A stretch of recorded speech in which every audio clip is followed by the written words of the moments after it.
பயணிக்க முக்கிய காரணம் என்னன்னா மெட்ரோ ரயில் திட்டத்தை சென்னை கொண்டு வந்து யார் என்பது கொண்டிருக்கும்.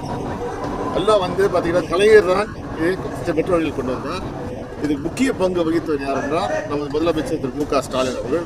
அப்பொழுது துணை முதலமைச்சராக இருந்தார். அப்பொழுது ஜப்பானுக்கு சென்று இந்த மெட்ரோ ரயிலுக்கு அப்போதைக்கு தேவையான கடன்களை பெற்று செயல்படுத்தினோம். அப்போது செய்யும்போது வெறும் 3000 கோடி தான் ஆச்சு. இன்னைக்கு பார்த்தீங்கன்னா கிட்டத்தட்ட 120 கிலோமீட்டரை புதிதாக வந்து உருவாக்க இருக்கிறார். 2வது கட்டமாக 3 வழித்தடங்கள், அதுக்கு செலவு 63,000 கோடி அப்படியே போயிருக்கு. ஆனால் மத்திய அரசு அதற்கான பிடிக்கிறாங்க. தமிழ்நாட்டு பங்கை 30,000 கோடி நமது முதலமைச்சர் கொடுத்து விட்டார்.